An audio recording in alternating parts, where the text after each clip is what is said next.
Chapter 4 The Journey. Tigre put on his clean clothes slowly. 17 kilometers! 5 hours! It would be dark long before he reached the village. He had never before been in the bush alone at night. At night, all evil things walked the bush. Evil winds and demons and strange monsters, animals that were not animals but witches who had taken animal forms. But he said again, as if to reassure himself, I will go. Great-grandmother handed him his hat and hunting bag. There is masa and a calabash of water, she said, and the hen and honey for the medicine man. Go with God. As Tigre walked through the village, Dog running at his side, he thought that never had the village seemed so pleasant. It was clean and safe and friendly. He looked at it almost as if he were seeing it for the first time. Children hung over the walls and called to him. Men and women appeared in the doorways of the houses to wave goodbye. All had heard of Father's accident and knew of Tigre's errand. Good journey, they called. Walk with God. He came to the end of the street and stopped before the pair of large wooden crosses that guarded the entrance to the village. These were the images of Holy Cross, a very ancient Maya santo and the patron of the village. When Tigre passed beyond those crosses, he passed beyond his own santo's protection. Inside the bush, the pale half-light of late afternoon had settled. The bright morning flowers were closing. A last bird hopped along a branch above him, sang a measure of even song, and was still. Tigre walked as fast as he could to put as much of the journey as possible behind him before night. Darkness came suddenly.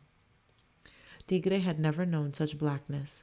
It closed over the bush like the wings of some enormous bird of evil. Even the stars were shut out by the trees. He shivered. With trembling fingers, he lit his stick of pitch pine. It gave almost no light at all. The feeble gleam on the trail before him seemed but to intensify the shadows all around.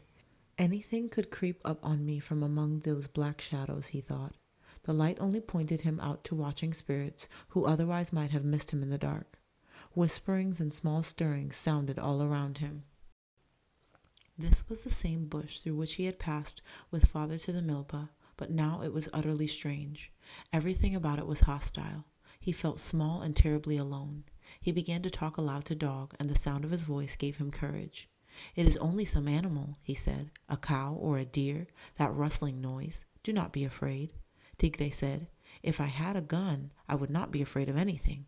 When I have my gun, a journey such as this will be nothing. Dog kept close on his heels. Now and then he barked sharply or growled, and the sound set the boy's heart to thumping. In the darkness, the branches that caught Tigre's clothing were clutching fingers. The tree roots that arched the trail were demons to trip him as he passed. Vines dropping from trees brushed his cheeks, and his thoughts flew to snakes. He remembered a story great-grandmother told about the snake witch.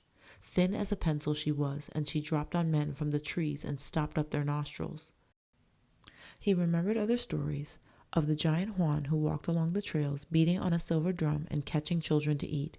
Of the palm leaf mat witch who flew through the trees with wings of palm mats that rattled in the wind and who hated children. Of the Ishtabai, as evil as they were beautiful, who lived in ceiba trees and bewitched men. Suddenly Dog whined, a thin, eerie cry. A branch snapped, and Tigre began to run. He ran and ran, tripping and stumbling on the trail. Then he stopped, and in the sudden stillness, his breathing seemed to stop too, and the pounding of his heart sounded like drum beats. If it were 9 o'clock in the morning instead of 9 at night, he said to Dog, we would not be afraid, yet evil things walk in the light too, and the thought of Father urged him forward. Ahead of him, a ceiba tree stretched monstrous arm-like branches across his path, and again he stopped. But he made himself go forward. He passed the tree, eyes on the ground, and nothing happened. A high whistling sounded in a tree above him, but quickly he identified the sound. It was one of the night birds. When he reached the head village, his clothes were wet with perspiration. We are here, he said to Dog. Nothing has harmed us after all. He passed through the silent streets like a shadow. On either side of the road, the gray rounded houses lay huddled like great sleeping pigs beneath the stars. In none of them did a light show. Tigre knocked at several houses before a woman's voice answered. He heard her say, It is a boy. Perhaps he is in trouble. And a man opened the door and gave him directions to the bone setter's house. The medicine man got ready quickly. His wife filled his hunting bag and put in his calabash and massa, his medicines and remedies and divination stone. The journey back was nothing, though Tigre could scarcely keep his eyes from closing, and even Dog lagged behind. The trail was only a trail. The bush was only bush. The white mist of early morning was rising from the ground when they reached his village. Great-grandmother met them at the door. She smiled at Tigre. Father was sleeping, she said. He had slept most of the night. Go to your hammock, great-grandmother told Tigre. Do not worry. Everything will be all right.